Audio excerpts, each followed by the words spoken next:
Mega DSC ఏర్పాటు చేసి ఏకంగా 16,347 పోస్టులు ఈరోజు ప్రజాప్రభుత్వం భర్తీ చేస్తుంది.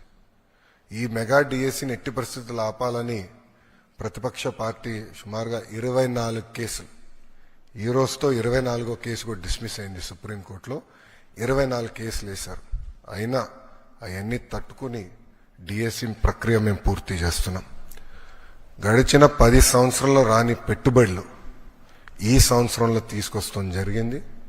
9.5 లక్షల కోట్ల పెట్టుబడి, తద్వారా 8.5 లక్షల మందికి ఉద్యోగాలు కల్పించడానికి మేము ఒప్పందాలు కుదుర్చుకున్నాం. అనేక దశల్లో ఆ ఇన్వెస్ట్మెంట్స్ ఉన్నాయి. డొమెస్టిక్ ఇన్వెస్ట్మెంట్స్ లో చూస్తే ఈరోజు భారతదేశంలోనే ఆంధ్ర రాష్ట్రం నంబర్ 1 ఉంది. 16% డొమెస్టిక్ ఇన్వెస్ట్మెంట్స్ లో ఆంధ్ర రాష్ట్రానికి వస్తడం జరిగింది. దాంట్లో భాగంగా TCS, LG, NTPC green, ఆసిలర్ Mittal, BPCL, Reliance, renew power లాంటి సంస్థలు ఈరోజు ఆంధ్ర రాష్ట్రంలో పెట్టుబడులు పెట్టడానికి ముందుకు వచ్చినాయి.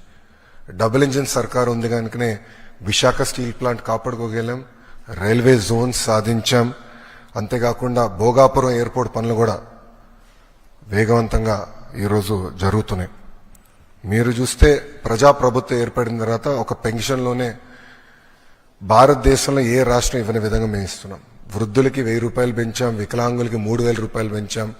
బెడ్కే పరిమితం అవుతే 15,000 రూపాయలు ప్రతి నెల ప్రభుత్వం ఇస్తుంది. భారతదేశంలో ఏకైక ప్రభుత్వం ఇస్తుంది, అది ఆంధ్ర రాష్ట్ర ప్రభుత్వం.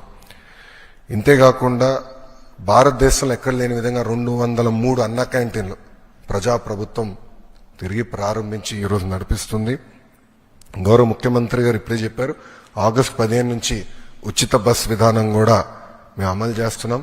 దీపం పథకం ద్వారా ఇప్పటికీ 2 కోట్ల గ్యాస్ సిలిండర్లు ఉచితంగా ప్రజాప్రభుత్వం తెలుగింటి ఆడబడుచులకి అందజేస్తాం కూడా జరిగింది.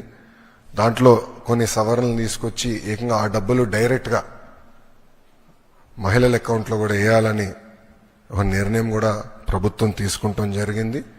ఈరోజు ముఖ్యమైన కార్యక్రమం తల్లికి వందనం. ఎన్నికల్లో మనం ఇచ్చిన హామీ నిలబెట్టుకుంటున్నాం. ఆనాడు చాలా స్పష్టంగా ఎంతమంది పిల్లలుంటే అంతమంది పిల్లలకి తల్లికి వందనం ఇస్తానని హామీ ఇచ్చాం. దాంట్లో భాగంగా జియో ఇచ్చాం. ఈ రోజు నుంచి డబ్బులు తల్లుల అకౌంట్లో కూడా పడతాయి. 13,000 రూపాయలు తల్లి అకౌంట్లో పడుతుంది. 2,000 రూపాయలు మెయింటెనెన్స్ గ్రాంట్ కింద స్కూల్స్ లో మెయింటెనెన్స్ కోసం ప్రభుత్వం ఆ నిధులు కూడా ఖర్చు పెడతాం జరుగుతుంది.